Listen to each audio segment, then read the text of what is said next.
කෙටි කාලිනව ආයෝජන ලබාගන්නේ කොහොමද කෙනෙ ෂෝට් ටර්ම් ඉන්කම් එකක් ඔන්නම් ලබා ගන්න නම් ඔයාලට buy and selling කරන්න. අපනා කරන්න ඕනද නිවසක් මිලදී ගන්න ඕනේ කියලා. long term හොඳ investment මෙහි ගොඩක් තියෙනවා. opportunities unlimited. අයිබෝන් thank you Roshan thank you මට ආරාධනා කරාට බොහොම ස්තුතියි. අපි ඉස්සෙල්ලම පටන් ගමු.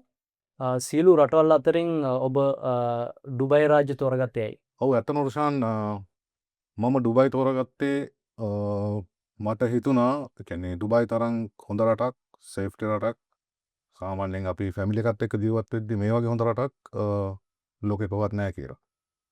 ඔබ පැමිණි පසු ඔබ මෙහි දැක්ක විශාලම වෙනස මොකක්ද? ඔව් ඇත්තම රොෂාන් ඩුබයි එන්න කලින් මම රටවල් දෙක තුනක් ට්‍රැවල් කරලා තිබ්බා. ඉතින් ඩුබයි ආවට පස්සේ මට ඩුබයි වල තියෙන දියුණුව ඒගොල්ලන්ගේ රටේ තියෙන මිනිසුන්ට තියෙන ආරක්ෂාව ඒ වගේ ගොඩාක් දේවල් හිතුන නිසා මට හිතුණා ඩුබයි තමයි හොඳම රට නතර වෙන්න හොඳ කියලා. අපිට තව දැක්කෙන ඔබට ලැබුණු ආදායම ජීවන රටාව සහ ලැබුණු අවස්ථාවන් කීපයක් පිළිබඳ වැඩි විස්තරයක් කරන්න පුළුවන්ද? ඔව් ෂාන් good question. මේකේ ලැබුණු අවස්ථාව කියන්නේ මම හිතන්නේ සාමාන්‍යයෙන් ඩුබයි රටේ කියන්නේ සාමාන්‍ය රැකියාව කරන එක්කෙනෙකුට බිස්නස් ඔපචුනිටි එකක් බලාපොරොත්තු වෙන ඉන්න එක්කෙනෙකුට මේ වගේ රටක මේ වගේ ලයිෆ් ස්ටයිල් එකක් ලෝකෙ කිසිම රටක ලැබෙයි කියලා. ඔබ අවංකවම හිතනවාද ඩුබයි රාජ්‍යයේ ශ්‍රී ලංකාවට වඩා දියුණුවීමට ඇති ඉඩකඩ සහ අවස්ථාවන් වැඩි කියලා? ඔව් දැනට මට එහෙම හිතෙනවා. හැබැයි අන්ෆෝචුනේට්ලි ශ්‍රී ලංකාවේ සිටුේෂන් එකත් එක්ක මම හිතන්නේ ගොඩක් කට්ටිය මයිග්‍රේට් වෙනවා ඒක වෙන වෙන රටවල් වලට. ඉතින් Dubai one of the best country to move in and you know ඔයාගේ රැකියාව කරාගෙන යන්න ඔයාගේ බිස්නස් ඔපචුනිටි තියාගෙන යන්න. මොකද මේ රටේ ටැක්ස් ගෙවන්න ඕනේ නැහැ ඔයාලට. අනිත් රටවල් වල කම්පෙයාර් කරලා බලද්දී ඔයා වෙන රටකට ගිහිල්ලා බිස්නස් එකක් කරොත් රැකියාවක් කරොත් ප්‍රොපර්ටි එකක් මිලදී ගත්තොත් ඔයාලට ලොකු ටැක්ස් එකක් ගෙවන්න වෙනවා. ඉතින් මේ රටේ ඒ සම්පූර්ණ ටැක්ස් වලින් නිදහස් කරලා තියෙනවා හැම දෙයක්ම. ඉතින් ඒ නිසා මම හිතන්නේ Dubai is one of the best. අපි දැන් රියල් එස්ටේට් ගැන පොඩ්ඩක් කතා කරමු. ඔබ දකින විදිහට ශ්‍රී ලංකානු ආයෝජකයින් වැඩිපුරම කන්සර්න් කරන දේ මොකක්ද? ඔව් ඇත්තටම ෂාන් වැඩිපුරම අපේ ලංකාවේ අපේ ආයෝජකයන් අපේ ක්ලයන්ට්ස්ලා අපේ ඉන්වෙස්ටර්ස්ලා එයාලට ඕනේ හයි ROI එකක්. ඩුබයි වල අවස්ථාව තියෙනවා. මම කලින් කිව්වා වගේ ටැක්ස් නැති නිසා සාමාන්‍ය ලෝකේ වැඩිම ROI එක රිටර්න් ඔන් ඉන්වෙස්ට්මන්ට් එක හම්බෙන්නේ ඩුබයි වල. අපි කියමු සිංගප්පූර්, හොංකොං, කැනඩා ඔන්න ලෝකේ කොන රටමක ඉඩමක් ගෙයක් ඩිපාර්ට්මන්ට් එකක් මිලදී ගත්තත් ඔයාලට ටැක්ස් එකක් ගෙවන්න ඕනේ. 30%යි 30%යි 50% ටැක්ස් ඉන්න රටවල් තියෙනවා. එතකොට ඔයාලට ඒ රටක ප්‍රොපර්ටි එකක් ගත්තොත් ඔයාලට ටැක්ස් එක ගෙවුවාම ඔයාගේ ROI එක රිටර්න් ඔන් ඉන්වෙස්ට්මන්ට් එක 2%යි 3%යි 4%යි වගේ පොඩි ගාණක් වෙනවා. ඩුබයි වල මිනිමම් 7% ඉඳලා ඔයාලට යන්න පුළුවන් up to 12 to 15% ROI එකට. ඒක ගොඩක් කට්ටිය කන්සර්න් කරන ඒ වගේම තමයි ඩුබයි වල තියෙන කැපිටල් ඇප්‍රීසියේෂන් එක. අද ප්‍රොපර්ටි එකක් ගත්තොත් after 1 year 2 year අවුරුදු දෙක තුනකට පස්සේ ඔයාලට ලොකු මාජින් එකක් තියාගෙන ඒ ප්‍රොපර්ටි එක විකුණන්න පුළුවන්.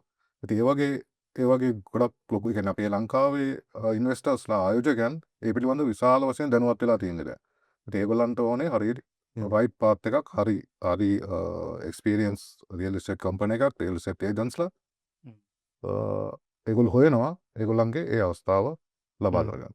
ශ්‍රී ලංකානු ආයෝජකයෙක් ඩුබයි රාජ්‍යයේ ඉන්වෙස්ට් කරනකොට අපි දන්න හුඟක් ස්කෑම් තියෙනවා. සෝ එතකොට ලොකු මුදලක් වේදන් කල්ලා මෙහුඟ ප්‍රොපටියක් ගන්න ශ්‍රී ලංකානු. සෝ එතකොට ඔබ හිතන විදිහට ආයෝජකයෙක් වැඩිපුරම් පරිස්සම් විය යුතු දැන් මොනවාද? ඔව් ඕක ඇත්තටම හොඳ ප්‍රශ්නයක් වශයෙන් ඕක ගොඩක් කට්ටිය අපෙන් අහන ප්‍රශ්නයක්. ස්කෑම්ස් කියලා ගත්තාම ඇත්තටම ඔවදී දැනට අවුරුදු සාමාන්‍යයෙන් 10කට 15කට විතර කලින් ඩුබයි රියල් එස්ටේට් වල ගොඩක් වුණ දෙයක්. ඒ කියන්නේ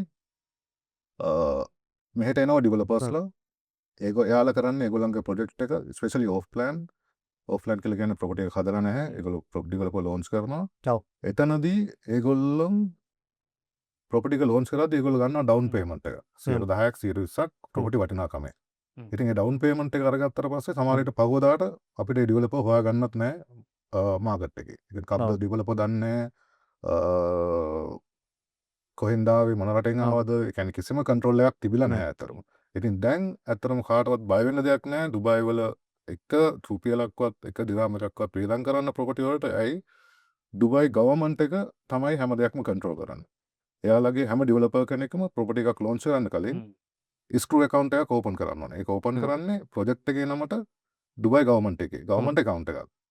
ඉතින් ඔක්කොම ඩවුන් පේමන්ට්ස් ඔක්කොම බැර වෙන්නේ escrow account ස්ක්‍රූ account එකට. ඉතින් ස්ක්‍රූ account එකෙන් තමයි ඊට පස්සේ කන්ස්ට්‍රක්ෂන් එක යන විදිහට සල්ලි රිලීස් කරන්නේ ඩෙවලොපර්ට. ඉතින් එතනින් මාර කන්ට්‍රෝල් එකක් තියෙනවා. අනිත් බිල්ඩින් එකේ ක්වොලිටි එක ඒගොල්ලෝ බලනවා. ඒක නිසා දැන් ඒකයි රියල් එස්ටේට් ඇත්තටම ඩුබායි වල one of the best වෙලා තියෙන්නේ.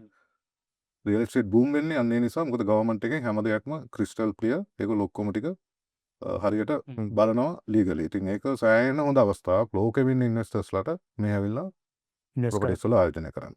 ඔබ මං ඔබගෙන් තවත් ප්‍රශ්නයක් අහනවා. වීසා ලබා ගැනීම කෙනෙකුට ස්ථාවර වෙන්න සහ පවුලේ සමාජිකයන් ගෙන්වා ගැනීමට යන කරුණු ගැන සැලකීමේදී ඔබ දරන ආකල්පය මොකක්ද ඒ සම්බන්ධයෙන්? ඔව් රොෂන්, මම ඒකට මෙහෙම උත්තරයක් දෙන්නම්. ඒ කියන්නේ මම රියල් එස්ටේට් කරන්නේ. මේ පැත්තෙන් උත්තරයක් දුන්නොත් මෙහි දැන් හොඳ අවස්ථාවක් තියෙනවා ස්පෙෂලි ප්‍රොපර්ටි වලට ඉන්වෙස්ට් කරන කට්ටියට. ඒගොල්ලන්ට මෙහි වීසා අවස්ථාවන් දෙකක් ඇත්තටම මේ රටෙන් සූදානම් කරලා තියෙනවා. ඔයා ප්‍රොපර්ටි එකක් ගත්තොත් අපි කියමුකෝ 2 මිලියන් ඩිරාම්ස් වලට වැඩිය ඔයා එලිජිබල් වෙනවා මෙහි තියෙන ගෝල්ඩන් වීසා බලපත්‍රය ලබා ගන්න. ඒ ගෝල්ඩන් වීසා බලපත්‍රය ලබා ගත්තාම ඔයාට පුළුවන් ඔයාගේ මුළු ෆැමිලි එකම ස්පොන්සර් කරන්න. ඒ කියන්නේ ඔයාට ලෝකල්ස් කවුරුත් මේකට ගෑවෙන්නේ නැහැ. ඔයා තමයි ස්පොන්සර්. ඔයාට ඔයාගේ ෆැමිලි එක ස්පොන්සර් කරන්න පුළුවන්. මෙහෙන් බැංක් account එකක් ඕපන් කරන්න පුළුවන්. ඔයා ගත්ත ඇපාර්ට්මන්ට් එකේම නම් ඔයාට ඉන්න පුළුවන්. නැත්නම් වෙන එකක් රෙන්ට් කරන්න පුළුවන්. ඔයාගේ ඇපාර්ට්මන්ට් එක රෙන්ට් කරලා ඔයාගේ ගේ රෙන්ට් කරලා ඒ ආදායමෙන් ඔයාට වෙන එකක් රෙන්ට් කරන්න පුළුවන්. ඒ වගේ අවස්ථාවල් ගොඩක් තියෙනවා. අනිත් එක තමයි මේ ගෝල්ඩන් කාඩ් ලාභීන්ට මේ විශේෂ අවස්ථාස් තියෙනවා. ඒ කියන්නේ සමහර ඩිස්කවුන්ට්ස් හම්බ වෙනවා. වෙන රටවල් වලට ට්‍රැවල් කරන්න අවස්ථාව හම්බ වෙනවා. ඉතින් ඒ වගේ ගොඩක් ඔපචුනිටිස් තියෙනවා.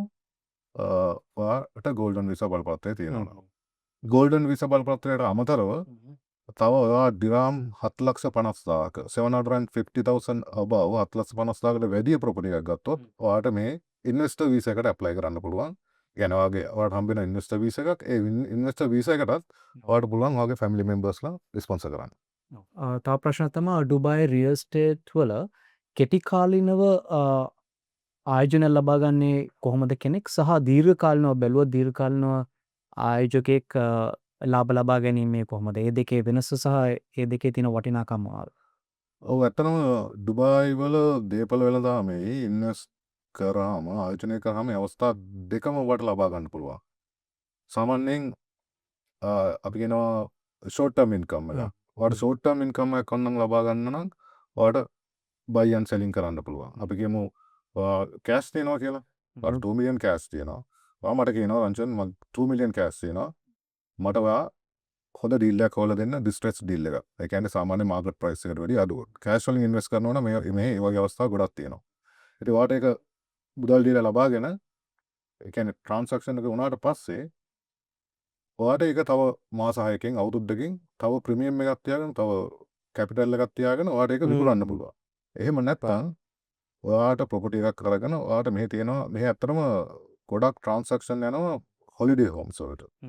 Airbnb, booking.com ඒ වගේ ප්‍රොපර්ටි එක දාලා ඔයාට අවුරුද්දකට රෙන්ට් කරනවට වැඩි ආදායමක් ඉක්මනින් ලබා ගැනීමේ අවස්ථාව තියෙනවා. අපි කතා කරොත් ලෝන් ටර්ම් ඉන්වෙස්ට්මන්ට් මේ මම කලින් කිව්වා වගේ ඩුබායි වල තියෙනවා ඕෆ් ප්ලෑන් ප්‍රොපර්ටිස්. ඒ කියන්නේ ප්‍රොපර්ටි එක හදගෙන නැහැ. ප්‍රොපර්ටි එක අද තමයි ලොන්ච් කරන්නේ. ඔයා අද ඒක ඩවුන් පේමන්ට් එකක් ගෙවලා ගන්නවා පොඩි ගාණක්. අපි 1 මිලියන් වටින ප්‍රොපර්ටි එකක් නම් ඔයා අපි කියමුකෝ දිරම් 50,000ක් අද දීලා ඔයාගේ යුනිට් එක ඔයා වෙන් කරගන්නවා. ඊට පස්සේ හැම ඩිවලොපර් කෙනෙක්ගේම මෙහි තියෙනවා රොෂාන් කියන්නේ පේමන්ට් ප්ලෑන් එකක්. ඒ කියන්නේ ඔයාට මාසෙකට one ප්‍රොපර්ටි එකේ වටිනාකමේ 1% ගෙවන්න පුළුවන්. නැත්නම් every 5 months ඔයාට 5% ගෙවන්න පුළුවන්. ඒ වගේ කස්ටමයිස් කරගන්න පුළුවන් පේමන්ට් ප්ලෑන් තියෙනවා. එතකොට ඒ වගේ එකකට ගියාම ඔයාගේ ප්‍රොපර්ටි එක හැදිලා ඉවර වෙද්දී දැන් ඔයා අද 1 මිලියන් වලට ගත්ත ප්‍රොපර්ටි එක after 3 years ඒගොල්ලෝ hand over කරනවා නම් ඒ 3 years වලදී ඔයාට ඒ ප්‍රොපර්ටි එකම හොඳ මාජින් එකක් තියාගෙන සාමාන්‍ය 1.5 1.6 මිලියන් වලට වගේ විකුණන්න පුළුවන් ඇවරේජ්. ඊට අමතරව ඇත්තම ඩුබායි වල කවුරු ඩුබයි ගැන දන්නවනම් ඒ කියන්නේ long term හොඳ ඉන්වෙස්ට්මන්ට් මෙහි ගොඩක් තියෙනවා. මම එක්සාම්පල් එකක් කිව්වොත් ඩුබයි හිල්ස්, ස්ප්‍රින්ග්ස්, මැඩෝස් ඒ වගේ රශාන් ඒ කියන්නේ ඕෆ්ලෑන්ඩ් ස්ටේජ් එකේදී ප්‍රොපර්ටියක් 3 bedroom town houses එකක් ඒගොල්ලෝ විකුණුවා ඩිවෙලොපර් විකුණුවේ $2.3 million වලට. Right. හරිද? ඒක හෑන්ඩ් ඕවර් කරලා දැන් අවුරුදු 4ක් 5ක් විතර වෙන්නේ. අද ප්‍රයිස් එක just guess like 4.65 million. Almost double they make their investment 2 times bigger. ඒ වගේ ඉන්වෙස්ට්මන්ට් ගොඩාක් තියෙනවා. ඉතින් ඔයගොල්ලෝ හරි පාත් එක හොයාගන්න ඕනේ ඒ වගේ තැනකට ඉන්වෙස්ට් කරන්නේ කොහොමද කියලා. ඔබගේ අදහස් අනුව ඩුබයි වල කුලියට රෙන්ට් එකට ඉන්න කෙනෙකු කොපමණ අවුරුදු කාලයක් රෙන්ට් එකේ ඉඳලා ඊට පස්සේ එයා කල්පනා කරන්න ඕනේද නිවසක් මිලදී ගන්න ඕනේ කියලා ඒ අනුව ඔබගේ අදහස් මොකද්ද කොච්චර කාලෙකින් තමාන්ටම කියලා නිවසක් මිලදී ගන්න අවශ්‍යද? ඔව් රොෂාන් ඕකත් හොඳ ප්‍රශ්නයක්. ඇත්තටම අපේ සියලුම ශ්‍රී ලාංකිකයන් ගොඩක් අය ඇත්තම ඩුබයි වල අවුරුදු 10ක් 15ක් 20ක් 30ක් ජීවත් වෙච්ච කියන්නේ රැකියාව කරමින් ජීවත් වෙන ශ්‍රමිකයන් පිරිසක් ගොඩක් ඉන්නවා. ඉතින් ඇත්තටම එයාලා දන්නේ නැහැ ඩුබයි වල ඒගොල්ලන්ට 100% ඕනර්ෂිප් එකකට ඒ කියන්නේ අපි ලංකාවේ ප්‍රොපර්ටි එකක් ගත්තා වගේම තමයි. ඒ කියන්නේ අපි ලංකාවේ අපි ගත්තාම අපිට ඔප්පුවක් සින්නක් කරගෙන ගන්නවා කියලා අපිට ඔප්පුවක් හම්බ වෙනවා. ඒක මට මම මරණට පස්සේ මගේ දරුවන්ට යනවා ඊට පස්සේ දරුවන්ගේ දරුවන්ට ඒ සිස්ටම් එකම ඒකම මෙහෙත් තියෙනවා. නැත්තම් ගොඩක් කට්ටිය තමයි හිතන් ඉන්නේ මේ තියෙන්නේ ලීස් හෝල්ඩ් විතරයි අවුරුදු 99ට විතරයි ගන්න පුළුවන් සමහර ඒරියාස් වල ගන්න බෑ එහෙම තියෙනවනේ ඒකක් නෑ. ඉතින් අර රෙන්ට් එකට දැන් ඒ කට්ටිය සමහර විට අවුරුදු 10ක් ඉන්න කෙනෙක් අපි කිව්ව මාසෙට දෙනම් ලක්ෂයක රෙන්ට් එකට ඉන්නවා කියලා 2 bedroom apartment එක මරීනා for example. ඒක අවුරුදු 10ක් ඇද්දී යා කීයක් ගෙවලාද රෙන්ට් එක ඒ ප්‍රොපර්ටි එක අයිතිකාරයට. අනිත් එක තමයි ඒගොල්ලන්ට හොඳ අවස්ථාවක් තියෙනවා මෙහි සාමාන්‍ය බැංකු වලින් දවසක් පිළිදී ගන්න ඔයගොල්ලන්ට ලෝන්ස් දෙනවා. ඉතින් ඒ ලෝන් එකක් අරගෙන අපි 80ක් 100%ම ගන්න පුළුවන් අවස්ථා සමහරලාට තියෙනවා. සාමාන්‍යයෙන් 80ක් ප්‍රොපර්ටි වටිනාකමෙන් ඔයාලට බැංකු වලින් මෝගේජ් එකක් ගන්න පුළුවන්. ලෝන් එකක් ගන්න පුළුවන්. ඒක ඔයාගේ වයස අනුව අවුරුදු 10ක් 15ක් 20ක් ගෙවාගෙන යන්න පුළුවන්. ඉතින් එහෙම ගත්තත් පාඩුවක් නැහැ. තමන් රෙන්ට් එකට සල්ලි ගෙවනවට වඩා තමන්ගේ ඕන් එපාර්ට්මන්ට් එකේ තමන්ගේ එපාර්ට්මන්ට් එකේ ඉඳගෙන බැංකුවට ගෙවන එක ඇත්තටම ලාභයි. රෙන්ට් එකට ඉන්නවට වැඩිය ඒක ඇත්තටම ගොඩක් කට්ටිය දන්නේ නැහැ. ඉතින් ඒකටම අපි මේ දැනුවත් කරන්නේ. ඉතින් එහෙම ලොකු අවස්ථාවක් තියෙනවා ප්‍රොපර්ටි එකක් ගන්න මේ හරි අවුරුදු 5ක් ඊට පස්සේ තමයි ඔය එලිජිබල් ප්‍රොපර්ටි එකක් ගන්න එහෙම එකක් නැහැ. ඔයාලට විසිට් වීසා එකේ ඇවිල්ලා ප්‍රොපර්ටි එකක් ගන්න පුළුවන්. ඔයාලට එම්ප්ලොයිමන්ට් වීසා එකේ ඉඳලා ඔයාලට ප්‍රොපර්ටි එකක් ගන්න පුළුවන්. මට තව ප්‍රශ්නයක් තියෙනවා. ඒතකොට විසිට් වීසා එකක් තියෙන කෙනෙක් කොහොමද මේ බැංක් account එකක් නැතුව ප්‍රොපර්ටි එකක් මිලදී ගන්නේ කොහොමද? ඒක පොඩ්ඩක් පැහැදිලි කරන්න. විසිට් වීසා තියෙන කෙනෙක් ඇත්තටම මෙහෙ කියන්නේ එයාට මෝගේජ් එකකට යන්න බෑ. එයාට මෝගේජ් එකකට යන්න පුළුවන් 50%. සාමාන්‍ය මෙහි රැකියාවක් කරන කෙනෙකුට 80% මෝගේජ් එකකට යන්න පුළුවන්. හරි. ඔයා මෙහි රැකියාවක් කරන්නේ නැත්නම් ඔයාගේ සුදුසුකම් බලලා ඔයාගේ ලංකාවේ ඔයාට 50ක් යනකම් ප්‍රොපර්ටි එක වටිනාකමෙන් ලෝන් එකක් අපිට අරන් දෙන්න පුළුවන්. දැන් ඔබ කියන විදිහට ශ්‍රී ලංකාවේ ඉඳලා ඩුබයි වලට ආපු ගමන් කෙනෙකුට ප්‍රොපර්ටි එක මිලදී ගැනීමට හැකියාව තියෙනවා ඔබ කියන විදිහට. ඇත්ත වශයෙන්ම රොෂාන් මම වර දෙයක් කියන්නේ ඒ කියන්නේ ඔයාට ලංකාවේ ඉඳලා ඩුබයි වලට එන්නම අවස්ථාවක් නැහැ ප්‍රොපර්ටි එකක් ගන්න. ඔයාට තියෙන්නේ ඔයාගේ ට්‍රස්ටඩ් ඔයා විශ්වාස කරන ඔයාගේ ඒජන්ට් ඔයා සාමාන්‍යයෙන් අපි කියමු ප්‍රොපර්ටි එකක් ගන්න ඉස්සෙල්ලා රිසර්ච් එකක් කරනවානේ. ඔය බලන මොකද්ද ගන්න කොහෙන්ද ගන්න එයාට හම්බෙන ROI එක මොකද්ද ඊට පස්සේ මේකේ කැපිටල් ඇප්‍රීසියේෂන් එක මොකද්ද ඒ ඔක්කොම හොයනවානේ ඉන්වෙස්ටර්ස්ලා. ඉතින් අත්‍තරම එයාට එයාගේ ට්‍රස්ටඩ් ඒජන්ට් කෙනෙක් ඉන්නවනම් රියල් එස්ටේට් කම්පැනි එකක් තියෙනවනම් ඔයාට ඔයාගේ පාස්පෝර්ට් කොපිය එවනම් ඇති. ඔයාගේ පාස්පෝර්ට් කොපියට ඔයාගේ ප්‍රොපර්ටි එකක් මේ විලදී ගන්න අවස්ථාව තියෙනවා. මම අර කලින් කිව්වා වගේ ඩුබයි ගවර්න්මන්ට් එකෙන් ඩුබයි මෙහි ආණ්ඩුවෙන් ඒ හැම දෙයක්ම කන්ට්‍රෝල් කරලා තියෙන්නේ හැමදේම සිස්ටමැටික් කරලා තියෙන්නේ හරිම ලේසි. මෙහි අනිත් එක තමයි මෙහි තියෙන රොෂාන් ඩුබයි රෙස් කියලා ඇප් එක. ඔයාට ඒක ඩවුන්ලෝඩ් කරගන්න පුළුවන් ඔයාගේ ෆෝන් එකේ. ඊට පස්සේ ඔයාට බලන්න පුළුවන් ඔයා ගන්න ප්‍රොපර්ටි එක. ඊට පස්සේ ඒකේ තියෙන ඒකේ අයිතිකාරය කවුද? ගත්තේ මොකද්ද? රෙන්ට් කරපු ගාන කීයද? ඔයාට ඔයාගේ ඇප්ලිකේෂන් එකෙන් ඔයාගේ ප්‍රොපර්ටි එක මේන්ටේන් කරගන්න පුළුවන්. ඒ තරම් ලේසි මෙහි රියල් එස්ටේට් වල ආයෝජනය කරනවා. මට ඒකට තව ප්‍රශ්නයක් අහන්න ඕනේ. එතකොට කෙනෙක් ගෝල්ඩන් වීසා එක ලබා ගන්න ඕන නම් මෙහි එක ප්‍රොපර්ටියක් අරගන්න නැතුව ප්‍රොපර්ටිස් කීපයක් අරගෙන 2 මිලියන් වලට ගිහින් එතනින් එයාට ඇප්ලයි කරන්න පුළුවන්ද ගෝල්ඩන් වීසා වලට? ඔව් පුළුවන්. ඒක කියන්නේ තනි ප්‍රොපර්ටි එකේ වටිනාකමම 2 මිලියන් එන්න ඕනේ නැහැ. අපි කියමු යා ගන්නවා කියලා පොඩි ස්ටුඩියෝ පාර්ට්ස් මන් 4ක් අපි 1.5 ලක්ෂ කියලා 500,000 දෙකක් 1 මිලියන් One වෙනවා. ඊට පස්සේ එයා ඒ වගේ 4ක් ගත්තොත් එයා eligible for golden visa. Golden visa එකට. හැබැයි ඔයාට බැරි වෙලාවත් ඒ ප්‍රොපර්ටි එකක් විකුණන්න ඕන වුණොත් Hmm. ඒ කියන්නේ ඔයාට ඔයාගේ ගෝල්ඩන් වීසා එක කැන්සල් කරන්න වෙනවා. ඒකට ඔයාට කරන්න තියෙන්නේ ඔයා අපි කියමුකෝ ඇපාර්ට්මන්ට් ඔයාට 6ක් තියෙනවා 5ක් තියෙනවා කියලා. ලක්ෂ 5 ඒවා 4කින් අරගෙන 2 මිලියන් ඔයා කම්ප්ලීට් කරලා තියෙනවා. ඊට පස්සේ ඔයා ගාව තව එකක් තියෙනවා. ඔයාගේ පස්වෙනි එකත් 500,000 එක ඔයාට ඒක විකුණන්න පුළුවන්. හරි තේරුණා?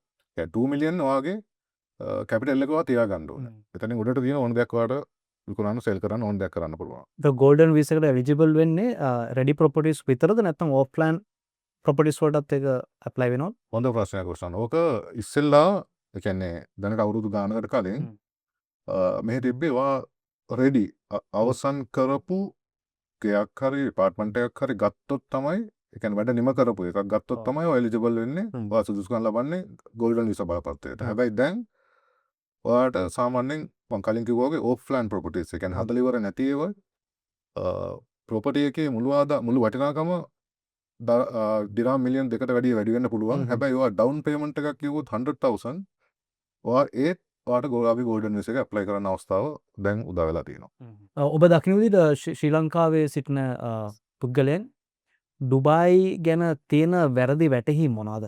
ඕෂන් ඕක ඇත්තටම අපේ ස්පෙෂල් ඒ කියන්නේ අපේ ශ්‍රී ලාංකිකයන් ඇත්තටම හිතන් ඉන්නවා ඒ කියන්නේ ඩුබායි මේ කිව්වම අර මේක ඇත්තටම මුස්ලිම් රටක්නේ. දැන් යාළුවෝ හිතන් ඉන්නේ ඩුබායි කියලා කිව්වම අර සෞදි අරාබියා වගේ ඒ කියන්නේ නීති තදයි එහෙම ඒ වගේ රටක් කියලා. ඇත්තටම ඩුබායි කියන්නේ ඒ වගේ රටක් නෙමෙයි. මම පුළුවන් නම් ආරාධනා කරනවා ශ්‍රී ලාංකිකයන්ට ඔයගොල්ලෝ එන්න ඇවිල්ලා බලන්න ඩුබායි කොහොමද කියලා, ඩුබායි වල ජීවත් වෙන කට්ටිය කොහොමද කියලා, ඩුබායි වල ලයිෆ් ස්ටයිල් එක කොහොමද කියලා. ඒක ඇමේසින්. ඒක බලන්න රොෂාන් ඩුබායි එන්නම ඕනේ. ඔයාර කලිස්ලාම ප්‍රශ්න වගේ මං ඇයි ඩුබායි නවතුනේ අන්න ඒ දේ නිසා. ඒ කියන්නේ මෙහි ඔයගොල්ලන්ට එන්ටර්ටේන්මන්ට් පොඩි ළමයින්ට විනෝද වෙන්න ඕන තරම් අවස්ථා. ඉතින් ඒ වගේ ඔපචුනිටිස් අන්ලිමිටඩ්. ඉතින් ඒ අවස්ථාව නිසා තමයි අත්‍තරම ඩුබායි මේ තරම් දියුණු වෙලා තියෙන්නේ. ඉතින් ඒක මම හිතන්නේ ස්පෙෂලි ශ්‍රී ලාංකිකයන් ඩුබායි කියලා කිව්වම ඒ බය වෙන්න දෙයක් නැහැ. මෙහි ඔයගලන්ට අවශ්‍ය කරන සියලුම දේවල් මේ රටේ තියෙනවා. රයිට්. ඔබ දැන් ඩුබායි වල හොඳ පැත්තනේ කිව්වේ. එතකොට කෙනෙකුට ඩුබායි වලට ඇවිල්ලා ඔබ දකින විදිහට ඩුබායි වල ජීවත් වෙන තියෙන අමාරු තැන් මොනවාද? ඔරෝෂන් ඔය ප්‍රශ්න මම මෙහෙම උත්තරයක් දෙන්න. ඒ කියන්නේ මේ පොඩක් රියල් එස්ටේට් වලින් එළියට ගිහිල්ලා ඇත්තම ඩුබායි තමයි මං හිතන්නේ ශ්‍රී ලාංකිකයන්ට එන්න පහසුම රට. මොනවා හරි හේතු හොඳ පැත්තකට හරි නරක පැත්තකට හරි එන්න ලේසිම රට ඩුබායිනේ. ඉතින් මං හිතන්නේ දැන් ස්පෙෂලි ලංකාවෙන් කට්ටිය ගොඩක් කට්ටිය මේ විසිට් වීසා එනවා. අපේ පොඩි කට්ටිය ඉස්කෝලෙන් අවුට් වෙච්ච ගමන් මොනවත් කිසිම දෙයක දැනීමක් නැහැ. ඒගොල්ලෝ එයාලා එනවා මේ විසිට් වීසා වලට මොකද යන්න ලේසිම රට මෙහි නිසා. ඉතින් ඇත්තටම මෙහි ආවට පස්සේ ඒගොල්ලන් බලාපොරොත්තු වෙන තරම් ජොබ් ඔපචුනිටිස් මේ නැහැ. ඉතින් මම පර්සනලි දැකලා තියෙනවා ගොඩාක් අපේ ලංකාවේ කට්ටිය මෙහි ඇවිල්ලා ජොබ් නැතුව පාරවල් වල පහක් වල මේ දන්නවනේ රොෂාන් රස්නේ කොහොමද කියලා දැන් සමයක පටන් ගන්නවනේ. ඉතින් ඔය රස්නේ කාලේ හිතන්නවා පාකයක් යට ගහක් යට දවසක් ගෙවනවා කියන්නේ මාරම අමාරුයි. ඉතින් මං කියන්නේ ඒක තමයි මම දකින්නේ නරක පැත්ත. නැත්තම් එතන ඩුබායි වල මම නරක පැත්තක් දකින්නේ නැහැ. ඒක නරක පැත්ත හදාගෙන තියෙන්නේ අපේ විසින්ම තමයි. අපිට යන්න පහසු රට නිසා අපි කිසිම දෙයක් හොයන්න බලන්නේ නැතුව යාළුවෝ විශ්වාස කරලා මෙහෙට එනවා මේ රටට එනවා මේ රටට ආවට පස්සේ ඉතින් අර වගේ දුකක් විඳින්න නම් මම කියන්නේ කාටවත් එහෙම එන්න එපා. ඔයගොල්ලෝ හොයලා බලන්න. ඔයගොල්ලෝ මේ රටට එන්න කලින් මේ රටේ ජීවත් වෙන්නේ කොහොමද මේ රටට මොන වගේ සුසුසුකම් සහිත පුද්ගලයන්ද අවශ්‍ය ඒ අවශ්‍ය විදිහට ඔයගොල්ලන් ලංකාවේ ඉඳන් මොනවා කෝස් එකක් කරලා මේ සුදුසුකම් හදාගෙන මේ රටට එන්න කියලා තමයි මම කියන්නේ. මොකද ඒක නැතුව මම ඩුබායි වල ඩාර්ක් සයිඩ් එක කියලා කියන්නේ ගොඩක් දේවල් එහෙම දකින්නේ නැහැ. ඉතින් ඒක අර අපි විසින්ම හදාගත්ත දෙයක්. ඒක තමයි මට කියන්න තියෙන්නේ. හරි රංජන් ඔබගෙන් අහන අන්තිම ප්‍රශ්නය. ඔබ දකින විදිහට මේ වැඩසටහන බලන කෙනෙක් ශ්‍රී ලංකාවේ සිටින පුද්ගලයෙක් ඩුබායි රාජ්‍යයට පැමිණලා ආයෝජනය කරන්න කැමති කෙනෙක්. ඔබ දකින විදිහට ඔවුන්ට දෙන්න ඔබ කැමති පණිවිඩය මොකද්ද? ඔව් ඇත්තටම රොෂාන් මම නම් කියන්නේ කියන්නේ දුබායි වල දේපල වෙළඳාමේ ආයෝජනය කරනවා නම් මම හිතන්නේ ලෝකේ ඒ වගේ ව්‍යාපාරයක් ඒ වගේ බිස්නස් එකක් මම දකින්න විදිහට නම් නැහැ. මොකද ඒ වගේ ප්‍රතිඵල ඒ වගේ ලාභයක් ඒ වගේ ප්‍රොෆිට් එකක් ඔයගලන්ට ගන්න නම් මම හිතන්නේ වෙන රටක ආයෝජනය කරා කියලා හම්බ වෙයි කියලා. එහෙම බලාපොරොත්තු වෙන කාට හරි මම කියන්නේ ඔයගොල්ලෝ ඉන්වෙස්ට් කරනවා නම් ඩුබායි වල හරි තැන ඉන්වෙස්ට් කරන්න හොයලා බලන්න ඔයගලන්ට හම්බෙන ROI එක මොකක්ද කියලා රිටර්න් ඔන් ඉන්වෙස්ට්මන්ට් එක කීයද කියලා ඊට පස්සේ ඔයගලන්ට හම්බෙන කැපිටල් ඇප්‍රීසියේෂන් එක කොහොමද කියලා ඒ කියන්නේ ඔයගොල්ලෝ සල්ලි වියදම් කරන්න ඉස්සෙල්ලා ඇත්තටම හොයලා බලන්න රිසර්ච් එකක් කරන්න ලොකේෂන් එක හොයන්න මොකද ඩුබයි රියල් එස්ටේට් වල ඇත්තටම ලොකේෂන් එක මාර වැදගත් ප්‍රශාන්ත් ඒ කියන්නේ වා ඉන්වෙස්ට් කරන ලොකේෂන් එක අනුව තමයි ඔයාට හම්බෙන ROI එක ඔයාට හම්බෙන කැපිටල් ඇප්‍රීසියේෂන් එක ඒ හැම දෙයක්ම රෙන්ටල් ඉන්කම් එක හැම දෙයක්ම ඩිපෙන්ඩ්ස් වෙන්නේ ඔයාට හම්බෙන ලොකේෂන් එක අනුව. ඒක තමයි අපි හැමතිස්සෙම අපේ ආයෝජකයන්ට කියන්නේ රියල් එස්ටේට් වල ලොකේෂන්. ඒක තමයි ඉම්පෝර්ටන්ට් ඩෙවලොපර් ලොකු ඩෙවලොපර් කෙනෙක් වෙන්න පුළුවන් පොඩි ඩෙවලොපර් කෙනෙක් වෙන්න පුළුවන්. ඒක ප්‍රශ්නයක් නෑ අතන. මොකද මම කලින් කිව්වා වගේ ගවර්න්මන්ට් එකකින් ඉන්වෝල්ව් වෙලා තිනවා ක්වොලිටි එක බලනවා ෆන්ඩ්ස් රිලීස් කරන්නේ කොහොමද කියලා බලනවා. ඒ ඔක්කොම කන්ට්‍රෝල් වෙන නිසා ඩෙවලොපර් ප්‍රශ්නයක් නෑ අතරම. ඔයා බලන්න ඕනේ ඔයාගේ ඔයා ඉන්වෙස්ට් කරන්නේ හරි තැනද හරි ප්‍රොපර්ටි එකටද හරි ලොකේෂන් එකටද කියලා. ඇත්තම අපි ලැවිනියා ප්‍රොපර්ටිස් එක ඩුබායි වල ඉන්නේ ඒකට ප්‍රශාන්ත්. ඒ කියන්නේ ඕගොල්ලෝ හරියට අපිට කිව්වොත් හරි මගේ බජට් එක මෙච්චරයි මට ගන්න ඕනේ මෙන්න මේ වගේ ප්‍රොපර්ටි එකක් මොකක්ද සජෙස්ට් කරන තැන කියලා ඇහුවොත් ඇත්තම අපි ඒ කියන්නේ ෆ්‍රී ඔෆ් චාර්ජ් අපිට ඔයගොල්ලන්ව ගයිඩ් කරන්න පුළුවන් ඔයා කොතනද ඉන්වෙස්ට් කරන්න ඕනේ ඔයා කොතනින්ද ප්‍රොපර්ටි එකක් ගන්න ඕනේ ඔයාගේ බජට් එක මේක නම් හරි අපි ඔයාට මෙන්න මේක සජෙස්ට් කරනවා. ඉතින් ඒ වගේ ඇත්තම ප්‍රශ්න ඒ කියන්නේ ගොඩාක් ඔපචුනිටිස් තියෙනවා. ඉතින් මම හිතන්නේ අර මම කලින් කිව්වා වගේ ලොකේෂන් එක තමයි වඩා සෑහෙන වැදගත් වැදගත් වෙන්නේ. වෙන්නේ. බොහොම ස්තුතියි එහෙනම් අපි ඊළඟ වැඩසටහනේ සම්බන්ධ Thank you Prashant. Thank you very much.